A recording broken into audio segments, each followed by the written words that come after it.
Olá, pessoal. Bom dia para vocês. Hoje, dia 1º de julho de 2025, a gente pulou para a segunda metade do ano, né, de ontem para hoje, e temos aí um segundo semestre desafiador pela frente. Desafiador porque as nuvens desse inverno que toma o horizonte parecem ser ameaçadoras demais para a gente não dar importância para elas. Nós estamos dizendo do quê? De um governo extremamente acuado por um Congresso que cada vez mais incorpora a figura de Robin Hood às avessas, aquele que rouba dos pobres para dar aos mais ricos. É exatamente isso o sentido da campanha que o Congresso está fazendo agora, que vai de uma frente junto à opinião pública e até, né, um ataque parlamentar ao governo que parece ser a tônica do momento. Vocês sabem que na semana passada, por 383 votos contra apenas 98, o Congresso resolveu, lançando mão de uma ilegalidade, derrubar um decreto do presidente Lula que instituía uma tarifa mais alta para o IOF. E por que eu digo que estava partindo de uma ilegalidade? Porque a Constituição brasileira diz que esse tipo de procedimento, aumento de alíquota do IOF, é privativa do presidente da República. Simples assim. Quer dizer, o Congresso encantoa, bota nas cordas o governo e o impede até de questionar na Justiça essa suposta ilegalidade no ato dos 383 deputados e senadores, né? Hugo Mota está dizendo por aí que se o governo realmente for à Justiça contra o aumento do IOF, não aprova mais nada. Isso parece ser uma postura extremamente agressiva e lembra em muito o clima pré-golpe de Dilma Rousseff. É óbvio que quando nós estamos tratando aqui do Lula, que é uma figura ainda que desgastada, extremamente popular, que tem uma baita história, é muito pouco provável que cheguemos a isso, né? Ainda mais porque nós temos aí um período muito curto até o ano eleitoral que promete conturbar muito o ambiente político, mas eu acho que impeachment está fora de cogitação. No entanto, a vontade do Congresso é cada vez mais manifesta de tutelar o governo, de indicar ao governo o contrário daquilo que ele foi eleito para fazer e de negar ao governo qualquer alternativa que seja para dar viabilidade, inclusive a quitação dos compromissos, né, públicos inadiáveis, como, por exemplo, pagar o BPC, prover verbas para a saúde. Tudo que o mercado financeiro e os ricos desse país não querem é um aumento de impostos no modelo que vem sendo proposto pelo Haddad. Então, nós temos uma situação muito grave aparecendo no horizonte, não sabemos onde vai dar isso. O fato é que, enfarado, cansado de tanto ser sabotado por esse Congresso, o governo resolveu reagir, né, para tentar sair das cordas. E hoje, ainda hoje, a Advocacia Geral da União deve protocolar no Supremo Tribunal Federal uma ação direta de inconstitucionalidade questionando o decreto, o PDL, o Projeto de Decreto Legislativo, que uma vez aprovado, cancelou o decreto presidencial que aumentava o IOF. E isso vai apimentar essa guerra, que ganha novos atores, né, e novos protagonistas na medida em que o tempo avança. Ontem, por exemplo, do nada surgiu o fantasma do João Dória. Foi governador de São Paulo e saiu desse, que é um cargo, né, um dos mais cobiçados e mais importantes do país, saiu muito menor do que entrou, né? Saiu pela porta dos fundos da política. Ele que fez uma campanha junto com o Bolsonaro, você se lembra do Bolsodória? Agora volta a se aproximar desses núcleos mais radicais do espectro ideológico para tentar justificar atitudes injustificáveis, como, por exemplo, as que o Congresso vem tendo em relação à sua aversão pela pobreza no país, tá? E essa guerra continua na internet, com trocas de desaforos aqui e ali, e uma participação incisiva do ministro Fernando Haddad e do próprio presidente Lula ontem, caracterizando muito bem a situação como ela é. É uma guerra de ricos contra pobres. Porque do lado de lá, do lado dos investidores, dos rentistas, da Faria Lima, né, e também de certos nababos aí do governo, o objetivo é isentar quem tem mais dinheiro nesse país de pagar qualquer coisa a mais a título de sustentar esse grande condomínio chamado União, né? E do lado de cá, do lado nosso aqui do muro, o governo se empenhando em tentar desarmar essas arapucas aí com os instrumentos que tem à mão. Uma comunicação que, a bem da verdade, é pífia, né? E as guerras que trava lá na Justiça e que vai travar a principal delas agora. O fato é que é o seguinte, olha, eu vou dizer para vocês, o governo está muito mal parado e tem cometido erros seguidos aí que o colocam numa situação muito ruim, porque a gente precisa lembrar aqui que o PT e o próprio Palácio do Planalto são fiadores da campanha que elegeu Hugo Mota para a presidência da Câmara. Você se lembra disso? Pois é, na época a gente alertava, cria cuervos que te quitam los ojos. Agora criaram-se esses corvos gordos e eles começam a comer os olhos daqueles que precisavam, né, enxergar um um caminho para a nossa política. Esse é o tema de hoje do nosso jornal. Eu quero que vocês saibam também que entre esses novos coadjuvantes aí apareceu um jornal respeitabilíssimo, que é o jornal The Economist, uma revista, né, muito respeitável, descendo o pau no Lula, esculhamba o Lula e o governo Lula de todas as formas em nome, né, de uma crítica ao desalinhamento do Brasil, do desalinhamento entre o Brasil e as potências europeias e os Estados Unidos, porque nós temos divergido sistematicamente deles em relação, por exemplo, aos massacres na Palestina, a guerra da Ucrânia e outros assuntos importantes no cenário internacional. A Economist diz que o presidente Lula, ele perdeu importância lá fora e que enquanto se torna popular aqui dentro. Daqui a pouco eu vou mostrar para vocês, ficarem com bastante raivinha hoje, começarem o dia já com o fígado inchado, tá bom? Deixa eu chamar meu amigo Alex aqui. Alex, bom dia. Cadê você, Alex? Que ontem não veio aqui. Aí, bom dia, gente, Panunzio. eis aí um homem feliz. Né, Alex? Cadê o sorrisão? Aquele, ó. Aqui, ó. Você sabe que outro dia eu aprendi a tirar a sorrir para fazer foto, Alex? Você vai ter que aprender também. Eu acho que eu sei, Panunzio. Como é que você faz? Tira embaixo e fica só em cima, assim, ó. Essa é a técnica, essa eu não conhecia, mas não parece boa. Põe a língua no céu da boca, assim, ó. Ó, parece natural, não parece, ó?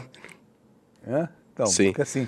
Essa é a cara do palmeirense Alex Amorim, que está felicíssimo porque o Palmeiras passou pelo filtro, né? E ó, o Fluminense passou também, hein? O Fluminense passou também, passou bem, né? Derrotou o Chelsea e está aí se preparando para disputar... A Inter de Milão. A Inter de Milão, desculpa. Isso. E está aí prestes a disputar as semifinais dessa Copa tão importante que é a Copa Mundial. Agora, o Alex, os 4 times brasileiros foram muito bem nessa competição, né? Porque ninguém dava nada pelo futebol brasileiro, mas eles chegaram até as etapas finais, né? Inclusive os 2 que saíram nas oitavas de final, mas chegaram pelo menos, né? Ninguém esperava isso. Por quê, Alex? Nosso futebol não merece mais uma expectativa favorável? Então, eu acho que foi muito acima da expectativa. Todo mundo acreditava que os times brasileiros, Panunzio, ia no máximo até umas oitavas de final e ia fazer feio na fase de grupos. Porém, a gente mostrou a força do futebol brasileiro e todos os brasileiros se classificaram para a próxima fase.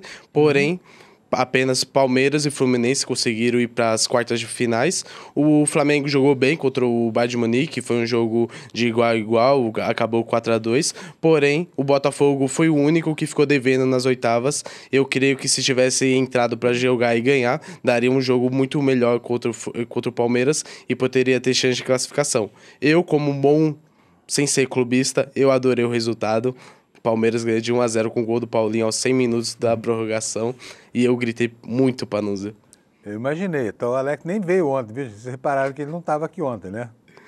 Agora, mas não foi por causa disso, não. Foi por outra coisa. Ele fez a live com o Eduardo, né? A live do programa de investimentos do Eduardo. Isso. E ele não veio ontem. Não foi por causa disso, não. Mas se não tivesse essa justificativa, talvez tivesse faltado também, né, Alex? Porque a alegria de palmeirense é uma coisa rara de acontecer, né? Sim. E tem essa ontem, história do... E ontem o Flusão surpreendeu todo mundo. Ontem eu vim no período da tarde aqui pro ICL e na troca lá do Urgente pro N2 a gente estava acompanhando aqui na redação e foi uma loucura. E ontem, Panunzio, como está na arte, o Fluminense ganhou de 2-0 da Inter de Milão, que era a grande favorita, que é a vice-campeã da Champions League contra o PSG, e perdeu de 2-0 por Fusão com gols do Germancano e do Hércules do finalzinho, que sacramentou a vitória do Fluminense e a classificação para a próxima fase. E ontem, Panunzio, teve também outra zebra à noite, Panunzio. Que foi o jogo do Al Hilal, é isso? Isso, Al Hilal e Manchester City. Exatamente. E, gente, e aí teve brasileiro brilhando no campo também, né? Quer dizer, mesmo fora aí, os brasileiros estão mandando muito bem. Conta pra nós como é que foi. Então, Panunzio, o Manchester City abriu o placar com o Bernardo Silva aos 6 minutos do primeiro tempo, porém o Al Hilal conseguiu chegar à virada ainda mesmo no tempo normal. Fez o gol com o Marcos Leonardo e logo em seguida fez o gol da virada. Ao finalzinho, o Haaland, aos 54 minutos do segundo tempo, fez o gol de empate e nisso, Panunzio, o jogo vai para a prorrogação. Aí na prorrogação, o Al Hilal fez 3-2 com o Koulibaly no escanteio e logo após também chegou o empate o Manchester City. Porém, Panuzzo, no finalzinho, o Marcos Leonardo, que é o atacante brasileiro que foi revelado pelo Santos, fez o quarto gol e classificou o Manchester City, o Al Hilal, perdão, para a próxima fase e vai enfrentar o Fluminense nas quartas de final, Panuzzo. Muito bom. Só para lembrar, o Al Hilal é aquele time, né, que se livrou do Neymar lá. Sim. Do Neymar, né, que está aqui no Santos, aqui, sem jogar absolutamente nada. O pessoal está falando, Fábio, você implica muito com o Neymar. Eu implico mesmo, acho jogador de futebol. Imagina, um jornalista que não bota o jornal no ar. Imagina eu, se tivesse o tratamento dispensado ao Neymar aqui, não viesse nunca trabalhar aqui no ICL e continuasse ganhando, né, o salário gordo que eles pagam para nós aqui, para poder apresentar o programa nunca, né? Que é o caso do Neymar, é um jogador que não joga. É um apresentador telejornal que não aparece nunca aqui na emissora para tomar conta do programa. Então, sim. Então é isso. Agora, vem cá, só mais uma coisinha, Alex. Tem alguma chance de ter 2 brasileiros na final ou não? Fluminense e Palmeiras ou não? Então, Panuzzo, não, por conta do chaveamento. O Fluminense vai pegar o Al Hilal, e se passar vai para a semifinal. O Palmeiras enfrenta o Chelsea 10 horas da noite na sexta-feira e se passar vai para a semifinal. Então o chaveamento vai colocar, se passar, Fluminense e Palmeiras numa semifinal, que daria também a oportunidade de ter um time brasileiro na final, que seria algo muito, muito bom, porque, tipo, todo mundo pensava que os clubes brasileiros nem passariam da primeira fase. Imagina chegar numa final de clubes, aí da outra fase, da outro chaveamento, tem os clubes europeus que dariam uma grande final. Se Deus quiser, vai dar algum clube brasileiro, ou Palmeiras ou Fluminense, Panuzzo. Bom, além do sonho, é bom a gente ressaltar que são 8 times apenas, né, disputando essa fase da competição. E o Brasil tem 2 times ali, quer dizer que tá bom para nós também, para quem, país que não dava nada, a gente era considerado assim, uma república do Panamá, assim, ninguém esperava nada do nosso futebol. Então tá bom, né, Alex? Muitas alegrias aí. E com Sim. relação ao campeonato do Palmeiras, vamos aguardar um pouquinho, né, para ver o que vai acontecer. Sim, vamos aguardar, Panuzzo. Bom programa. Beleza. Um abração para você, Alex. Obrigado pela atualização, viu? E, Alex, volta aí, só uma coisinha. Quando é que termina essa Copa, hein? Então, ela está prevista para terminar dia 13 de julho, aí vai agora ter as quartas de final, dia 8 está previsto a semi e dia 13 é a final. Beleza, maravilha, está chegando aí então. Vamos lá, vamos tocando então. Pessoal, vamos falar um pouquinho da meteorologia? Temos aqui alguns alertas hoje importantes, né? Você está vendo que o Brasil aqui, toda essa região aqui, olha, que vai delineando a fronteira oeste, a fronteira seca brasileira, nós temos aqui a ocorrência de chuvas, né, de trovoadas, chuvas intensas lá no norte. Aqui já no Mato Grosso do Sul, a previsão para hoje é de queda da temperatura, queda importante. Aqui embaixo, olha, no litoral de São Paulo e também do estado do Rio, a questão é o acumulado de chuva.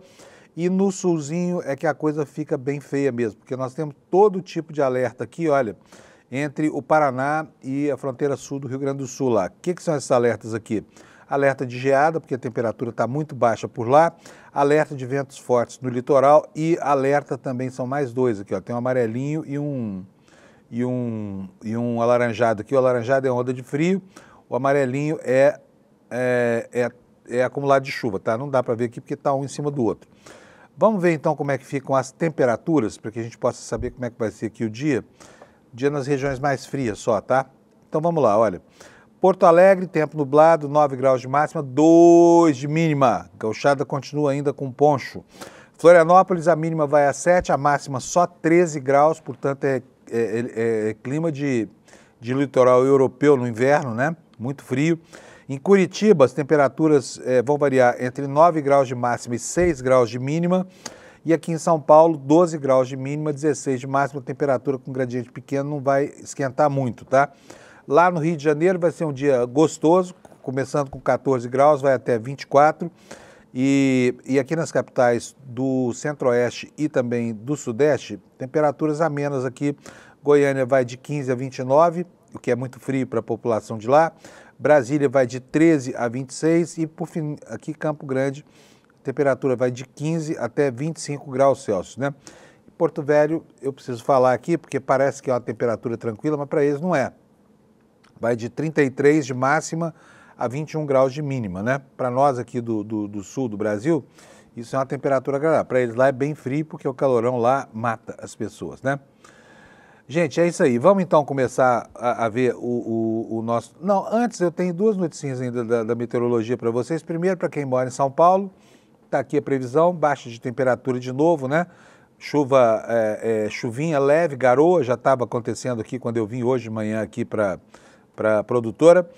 E a matéria diz que há uma nova frente fria passando por aqui nos próximos dias, né? Passa pelo Atlântico mais próximo ao litoral paulista.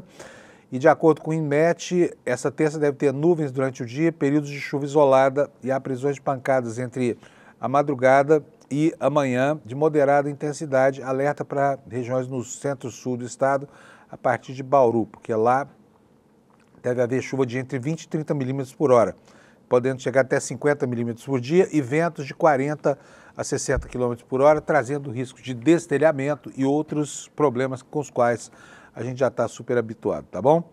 E vamos então passar para o noticiário, gente, vendo aqui como é que está a capa do nosso ICL Notícias na internet, iclnoticias.com.br. A primeira manchete é o óbvio, né? É o assunto mesmo que a gente vai ter que enfrentar ao longo do dia de hoje, que é a medida do governo para se contrapor à decisão do Congresso de impedir o aumento das alíquotas de IOF para quem tem, por exemplo, fundos no exterior, né?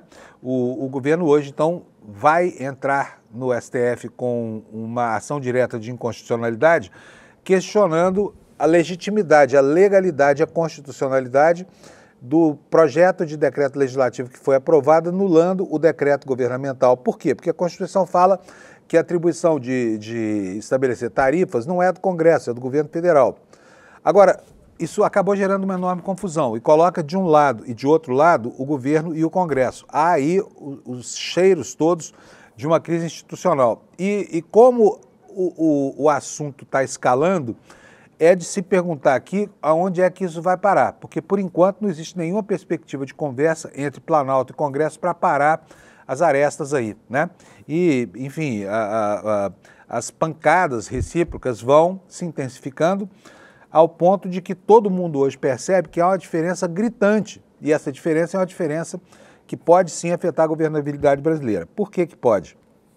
Porque o presidente da Câmara, né, que afinal de contas mostrou os dentes, disse a que veio, o presidente da Câmara que teve a sua ascensão também aprovada e gestada pelo governo, portanto não se pode isentar o governo de responsabilidade aqui, mas agora ele se volta contra o governo, assumindo o personagem típico daquele político minúsculo que tudo que quer é criar problemas para o governo para vender as facilidades. Só que dessa vez o Hugo Mota foi longe demais, né, gente? Ele foi longe demais, porque o Congresso quer impedir o governo de solucionar o problema e quer obrigar o presidente da República a fazer coisas com as quais ele jamais se comprometeu.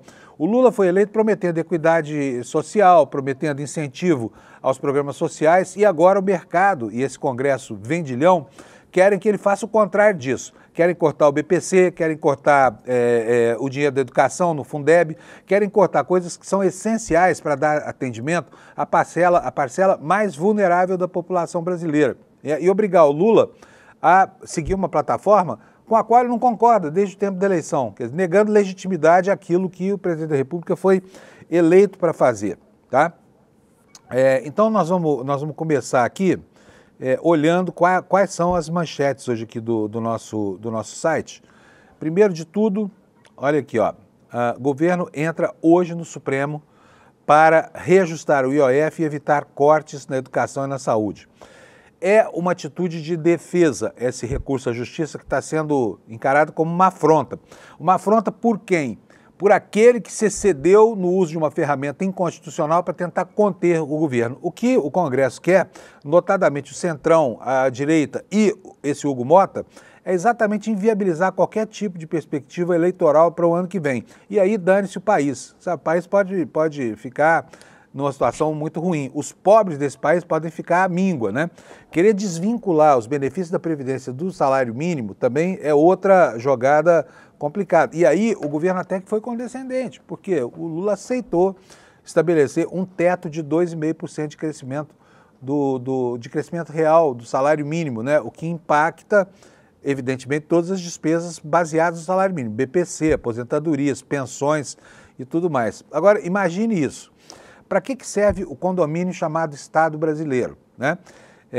obviamente que tem uma subvenção social nesses programas que o governo Lula vem gestando e vem executando desde, né, o começo do milênio lá para trás.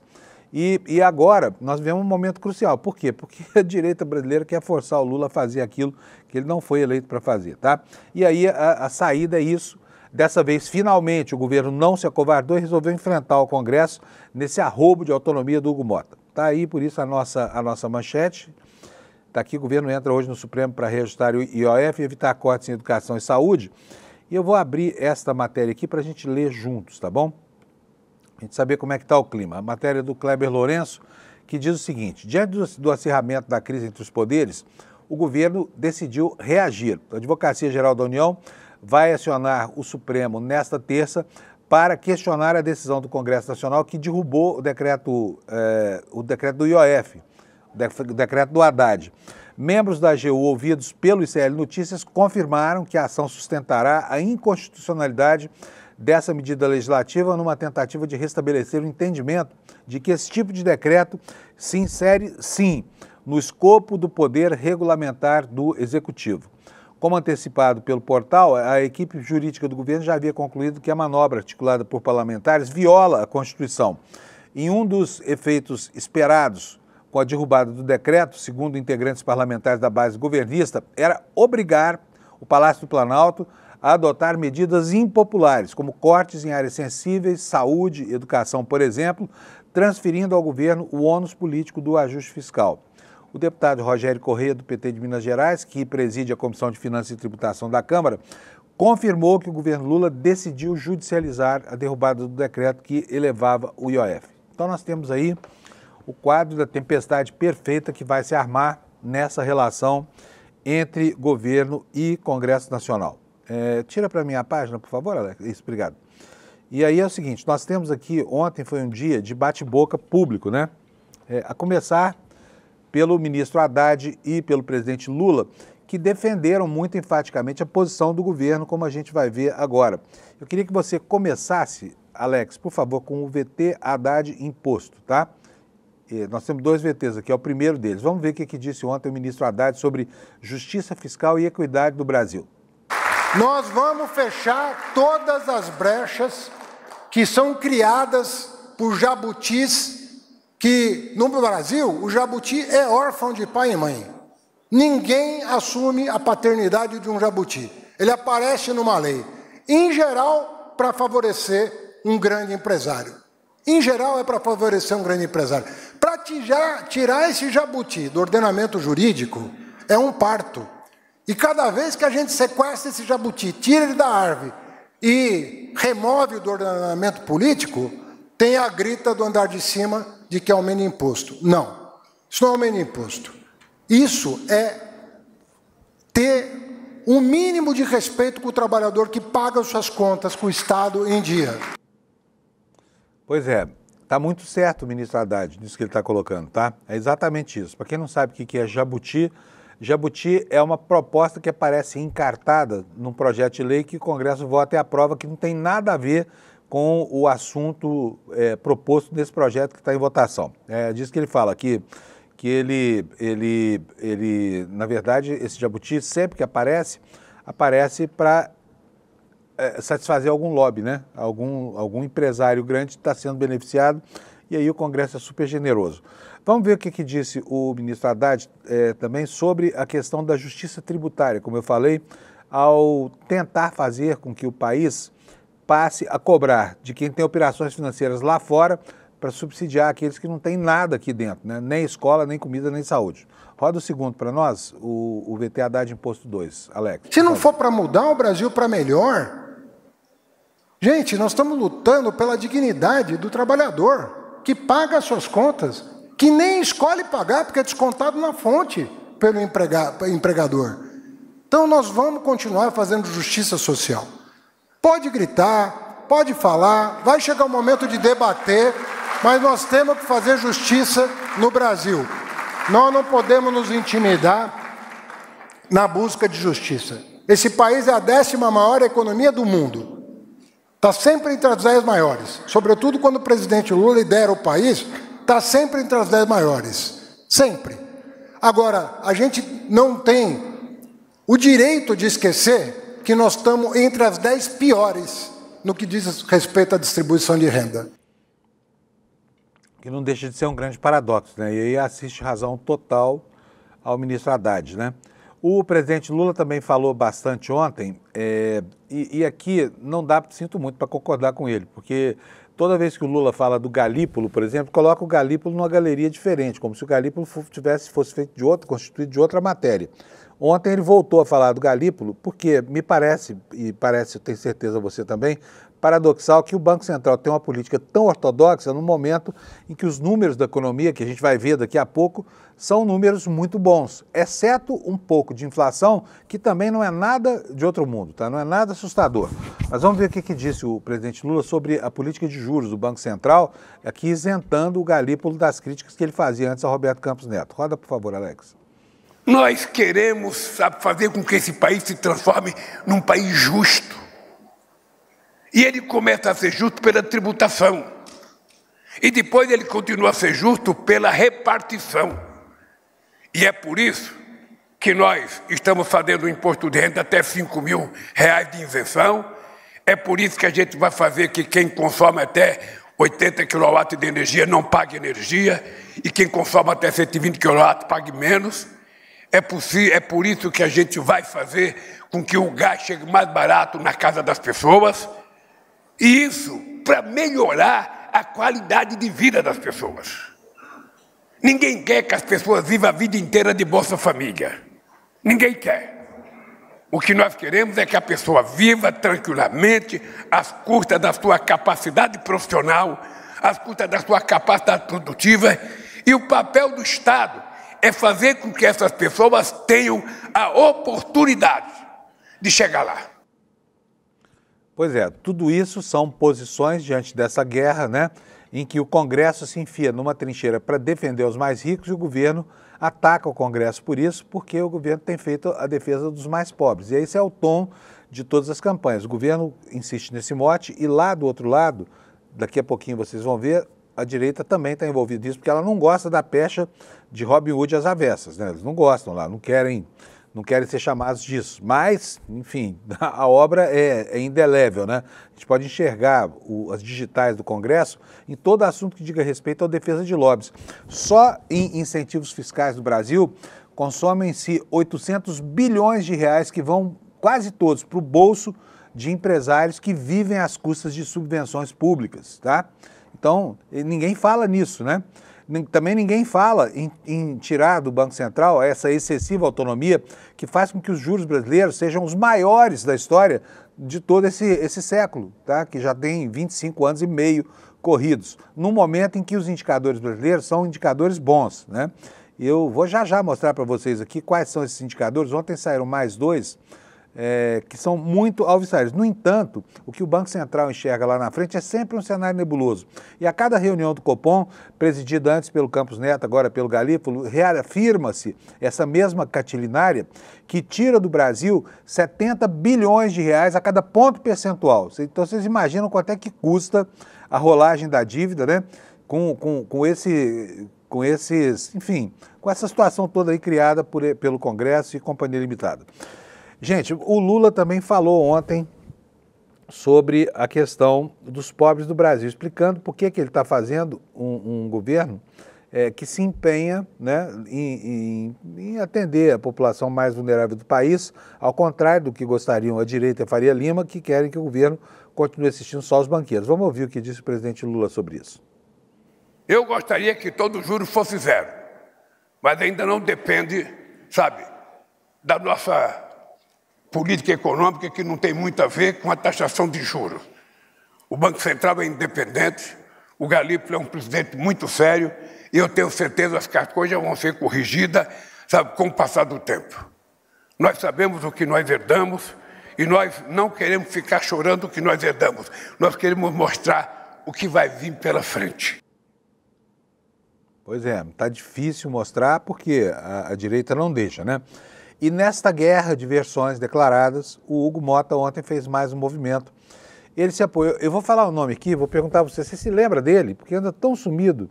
João Dória Júnior, um dia foi governador de São Paulo, Um governador cujo mandato se esgotou numa polêmica lá com o grupo que ele escolheu, que é o grupo bolsonarista, acabou querendo dizer que não era bolsonarista na campanha porque queria se livrar, né, daquele rótulo que ele mesmo fez questão de colar ao nome dele quando disputou a última eleição dele para governador.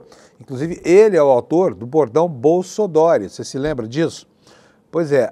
Agora, ontem, o Bolsodória ressuscitou, promoveu um jantar e convidou quem para homenagear? Justamente o Hugo Motta, este corvo criado inclusive, entre outros, pelo Palácio do Planalto, para dirigir um congresso hostil ao governo, um congresso que no seu afã de reafirmar o seu parlamentarismo disfarçado, vai destruindo o presidencialismo por causa do cenário eleitoral que se projeta para daqui a 1 ano e meio.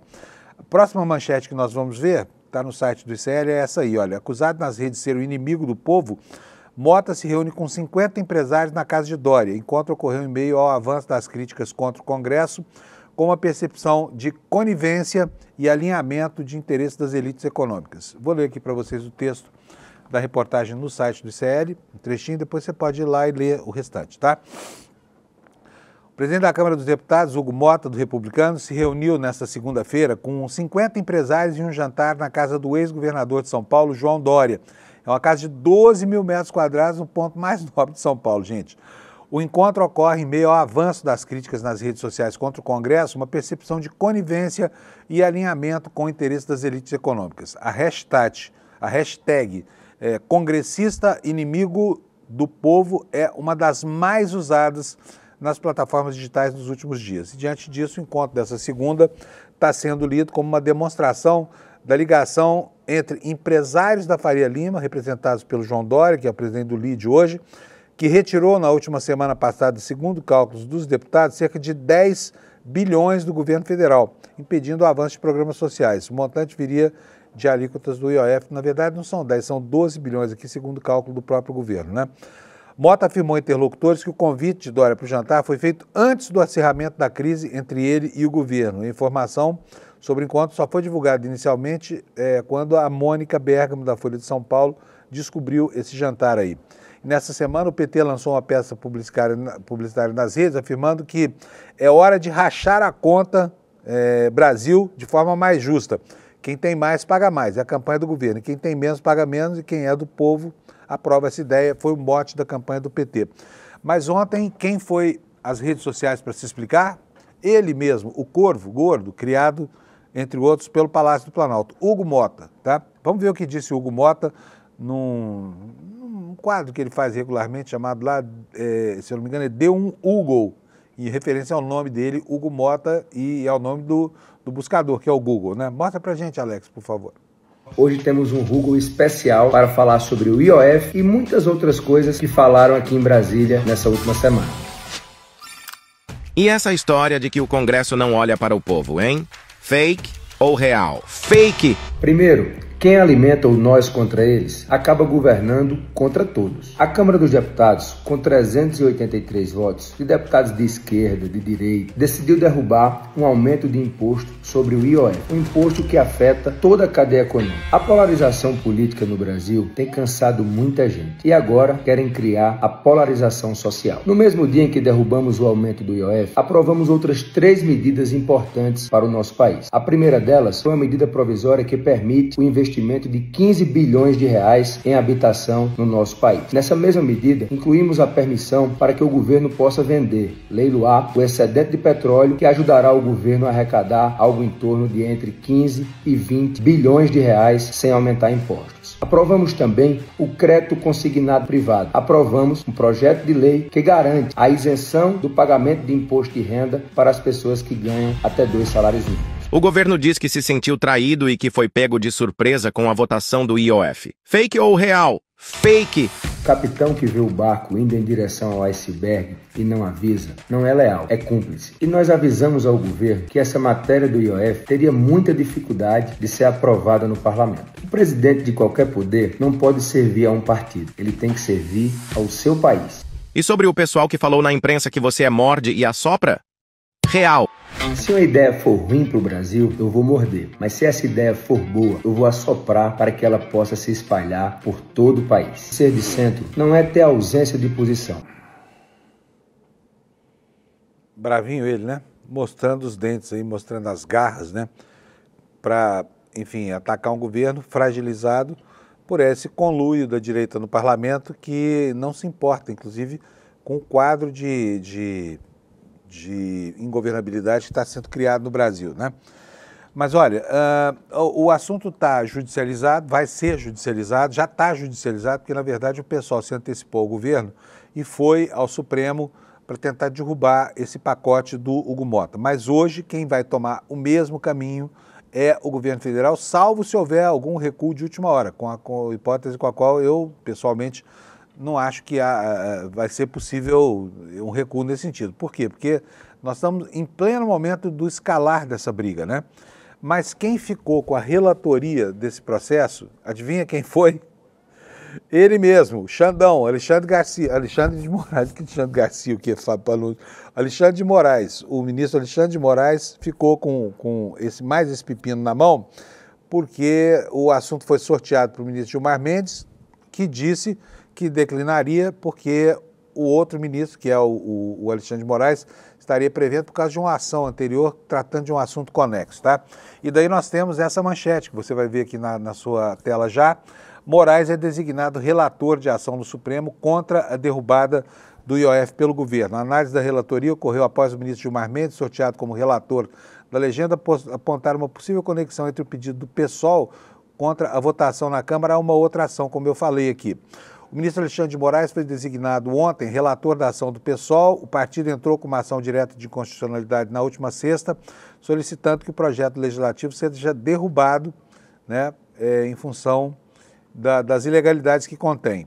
A análise da relatoria aconteceu após o ministro Gilmar Mendes, sorteado como relator, apontar uma possível conexão entre o pedido do PSOL contra a votação pela Câmara e uma outra ação do PL, o Partido Liberal, o Partido Bolsonaro, que já questionava no Supremo mudanças feitas pelo governo no IOF. Após o apontamento de Gilmar, o presidente do Supremo, Luiz Roberto Barroso, então, definiu o ministro Xandão como relator, né? E se explicou aqui depois disso. Então, o relator, gente, linha dura, o Xandão, tá?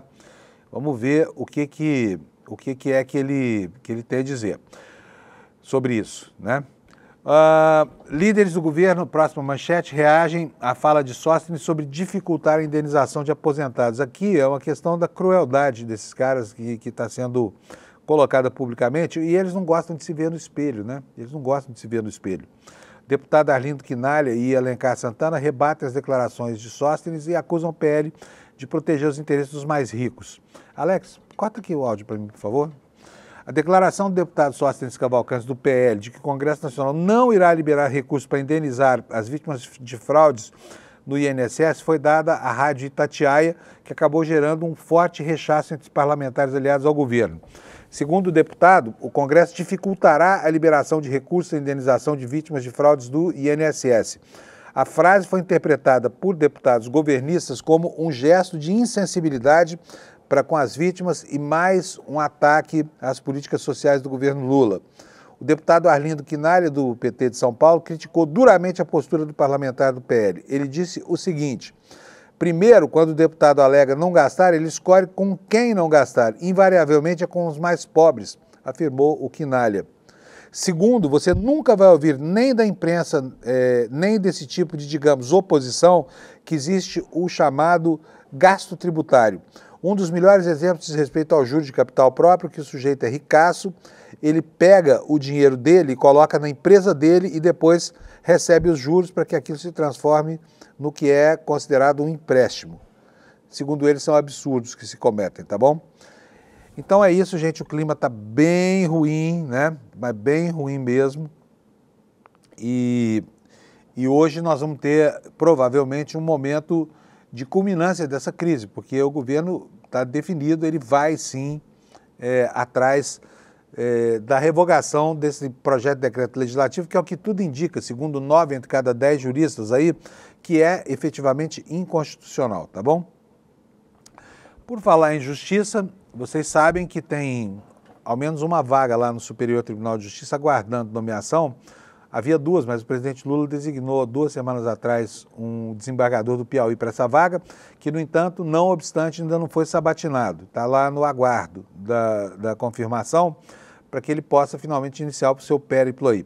Mas acontece que o STJ está vivendo um período muito complicado ali. A demanda é enorme, são 33 ministros e as duas vagas remanescentes, né, tão complicadas de preencher. Por quê? Porque o governo está enfrentando dificuldades aqui. É um xadrez impressionante a nomeação de um ministro do STJ, viu, gente? Virou um cerco, mas um cerco muito firme a qualquer pretensão que se possa ter, tá bom? O que diz a nossa matéria sobre isso? Até 5 meses atrás, um dos personagens mais poderosos da República, o ex-presidente da Câmara, Arthur Lira, vê ameaçada a pretensão eleitoral no seu estado, por causa da guerra interna lá, tá? E o que aconteceu? Há uma disputa política que vem sendo travada há 8 meses pela indicação do presidente Lula para essa vaga de ministro do Superior Tribunal de Justiça. O preenchimento da vaga foi, inclusive, um dos temas da conversa entre Lira e Lula no dia 14 no Palácio da Alvorada. Adversários do ex-presidente da Câmara afirmam que ele é o responsável por atrasar a indicação da procuradora Maria Marluce Caldas Bezerra, do Ministério Público de Alagoas, até que haja um acerto sobre a formação de chapas majoritárias no Estado em 2026. No entanto, ele nega, né? O ex-presidente da Câmara tem afirmado a interlocutores que não se opõe à indicação de Marluce e se queixa do que classifica ser uma narrativa falaciosa para enfraquecê-lo.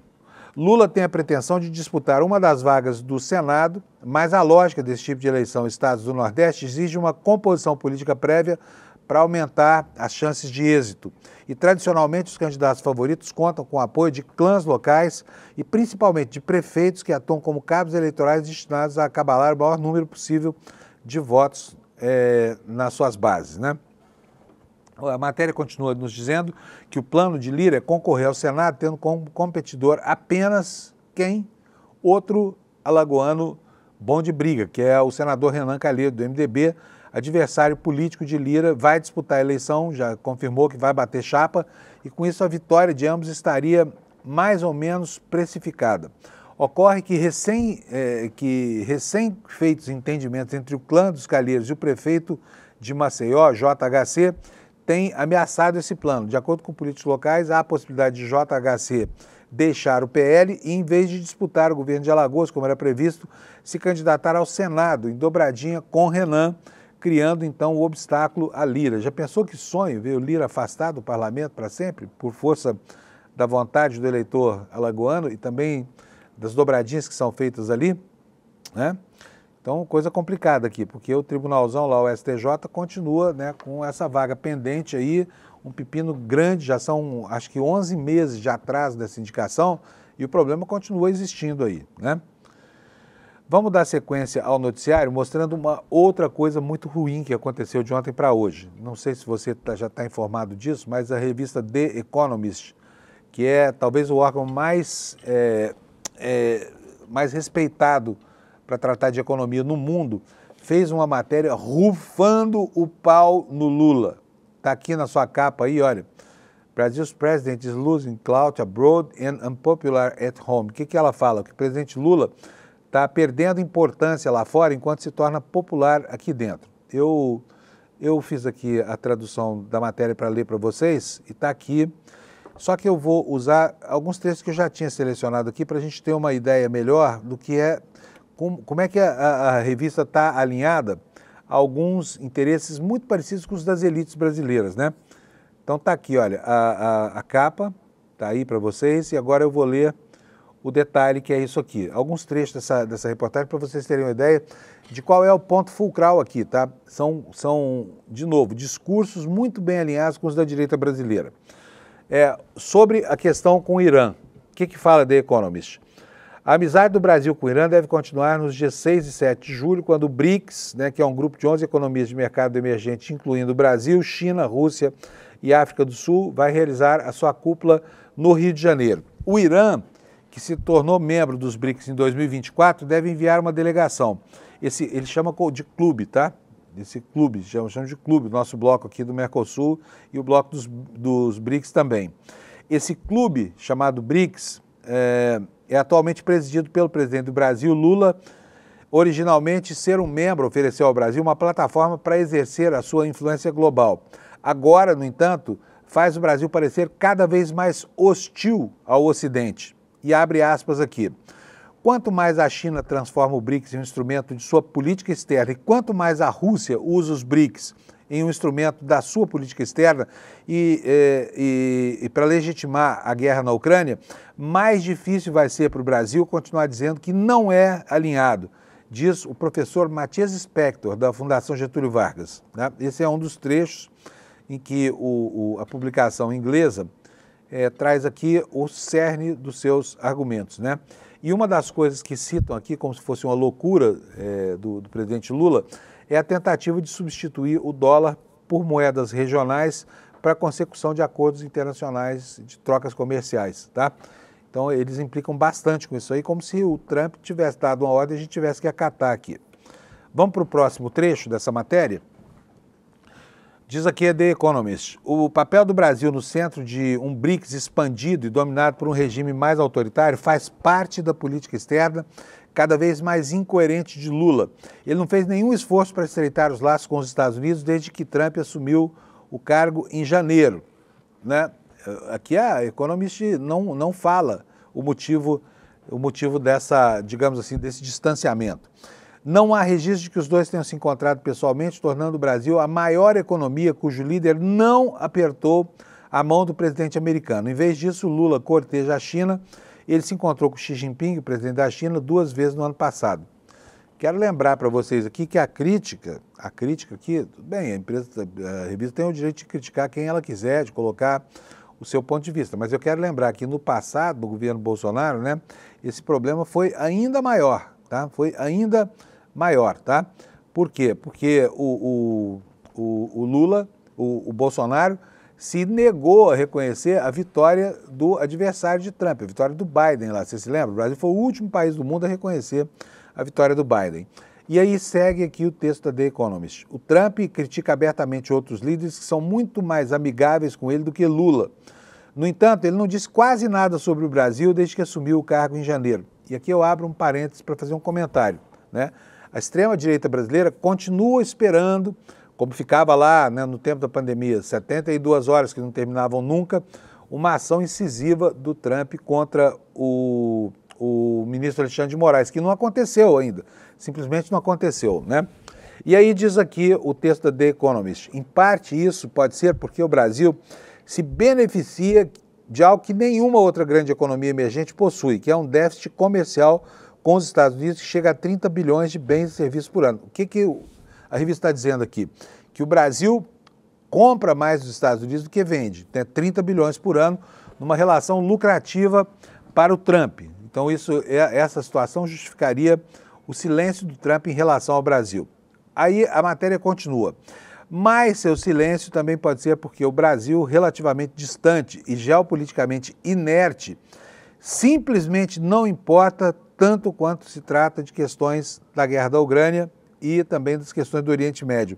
E aqui uma frase de um supremo atrevimento, né? Uma frase que caracteriza aqui uma ingerência, já não é mais uma crítica, virou uma receita de bolo aqui sobre como governar. E a revista afirma, para encerrar a matéria, que Lula deveria parar de fingir que se importa e se concentrar com questões mais próximas. É aqui o passa-moleque da The Economist no Lula, né? E, gente, olha, e os números da nossa economia continuam produzindo boas notícias. Ao contrário da expectativa dentro do ambiente da direita brasileira, que vê problema em tudo, o Brasil está indo muito bem. E ontem nós tivemos outros dados que saíram sobre a nossa economia e que não mereceram o mesmo destaque que matérias absolutamente especulativas na grande imprensa. Vou colocar aqui no site do Valor para você e você vai reparar que são 2 indicadores muito positivos, né? No caso, a queda do dólar, olha só, o dólar caiu no Brasil 12% no semestre, tá? Sinal de vigor da nossa economia. Apesar de toda a especulação feita pelos maganos da Faria Lima, né, para tentar sabotar o governo Lula, principalmente no fim do ano passado, tá? Mas vamos lá, vamos ver o que diz aqui. Olha, o dólar então caiu 12% e o Ibovespa, aqui capital produtivo, subiu 15% e alcançou o melhor desempenho desde 2016. 2016, 9 anos atrás, você se lembra o que estava acontecendo ali? O impeachment da Dilma, né? E houve um empuxo econômico ali pautado pelo controle mais a miúde do preço dos combustíveis e também da questão da conta de energia elétrica, né? Agora, olha só que curioso. Isso aqui você não acha que é tema para uma boa reportagem de jornal que fala de economia? Mas atrás dessa manchete não tem nada. Olha só. Tem aqui links para outros assuntos correlatos. Sobe e desce das ações, juros futuros, dólar fecha em queda firme. Não tem nada, é só a manchete, tá? Então, quando a notícia é boa, é favorável ao governo Lula, essas publicações não dão. Agora, quando é desfavorável, eles abrem o verbo, né? Eles abrem o verbo.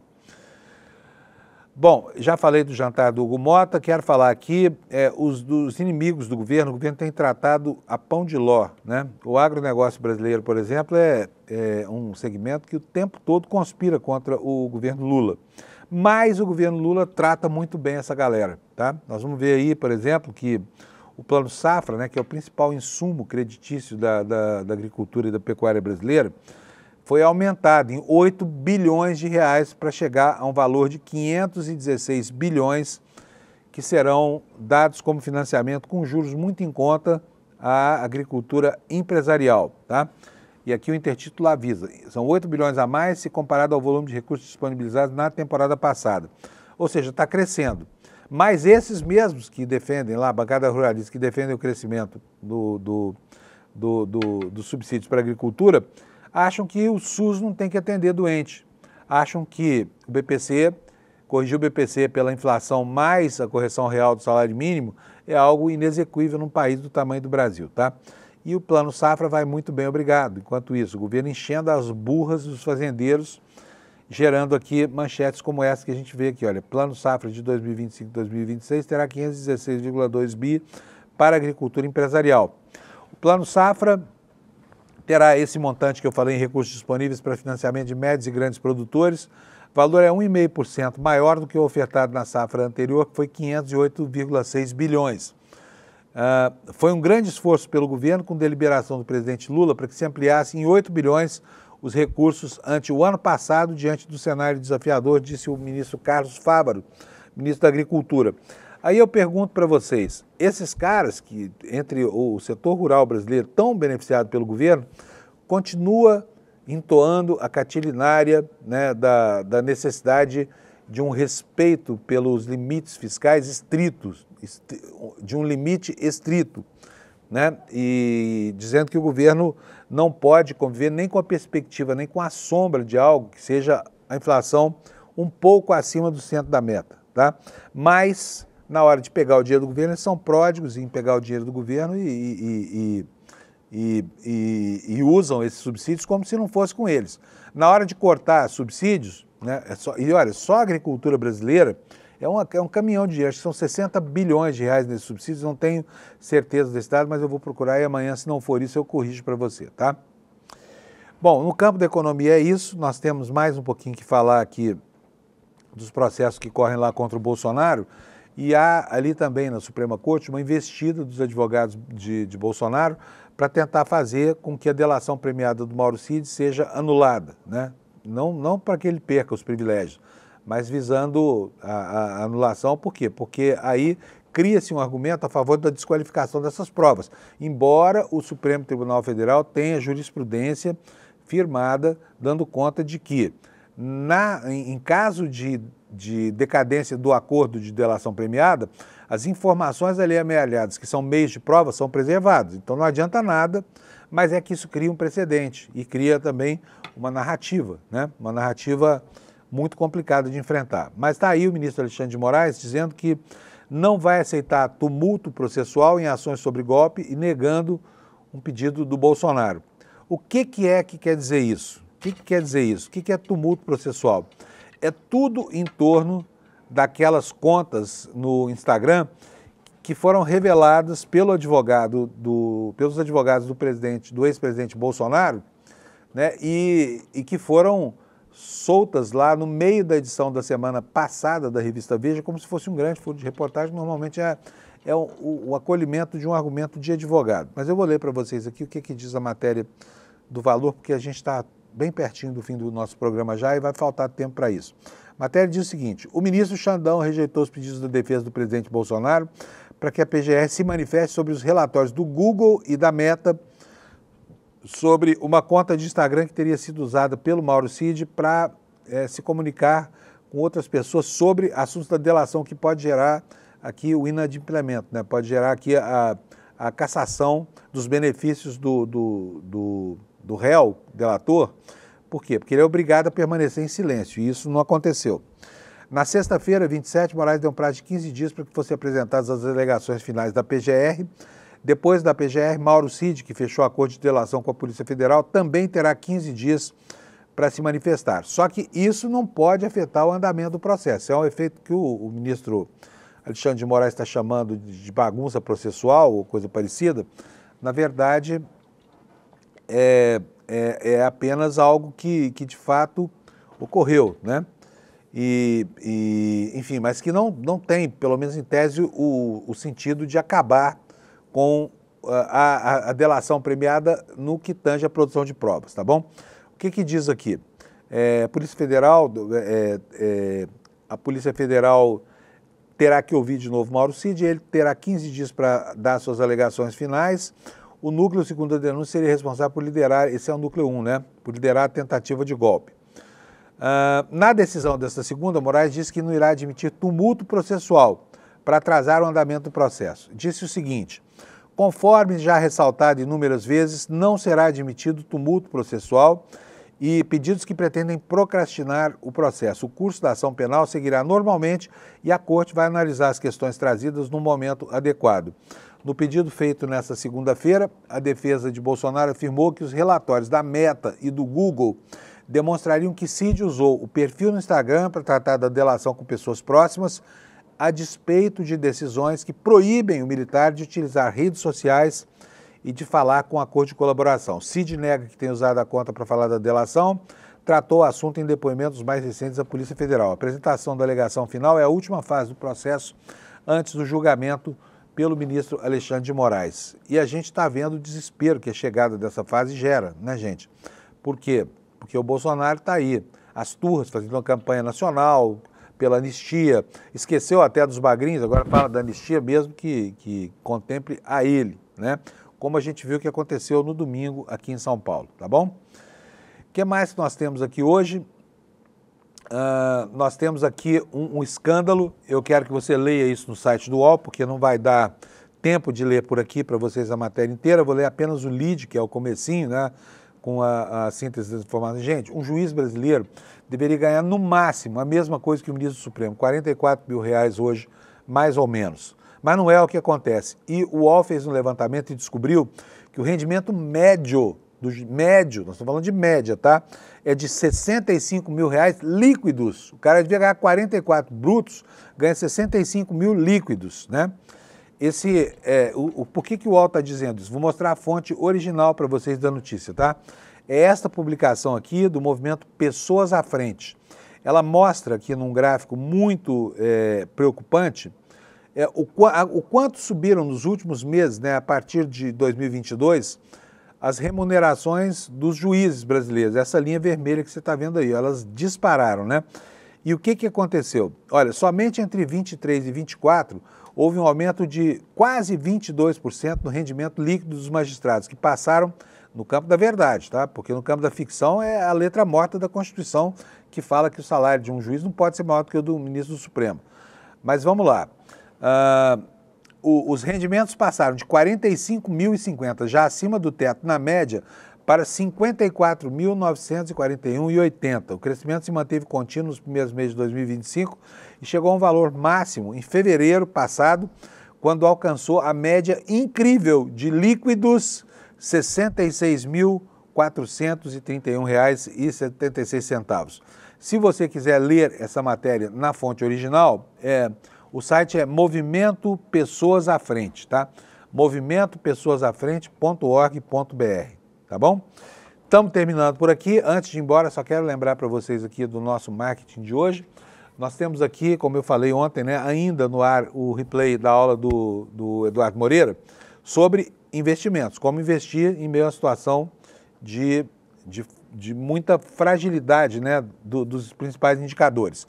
Então, se você não assistiu, ainda pode assistir edu1.com.br/reprise, edu1.com.br/reprise, e você fica sabendo o que fazer com o seu rico dinheirinho para evitar que ele fique um dinheirinho pobre e comprometa o futuro da sua aposentadoria, tá bom? Dá uma olhadinha lá, edu1.com.br/reprise.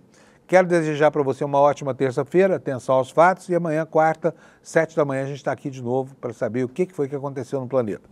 Tchau, obrigado pela sua audiência. Fala, turma! É o seguinte, quer mais uma chance para assistir a nossa aula que fez o maior sucesso de educação financeira? Teve gente que perdeu por diversos motivos, né? Até por ter esquecido simplesmente e está querendo assistir. Então a gente vai liberar um link aqui para você poder assistir a aula e aproveitar tudo que ela trouxe de bom para as pessoas que estavam lá. Realmente, é 1 hora para mudar completamente a sua visão sobre o mundo das finanças e dos investimentos. E no final da aula também uma chance de você se juntar a mais de 70 mil pessoas que fazem parte da nossa comunidade, que todos os dias acompanham os mercados e tem toda essa nossa ajuda, esse nosso suporte para reequilibrar a sua vida financeira, tá bom? Boa aula para vocês!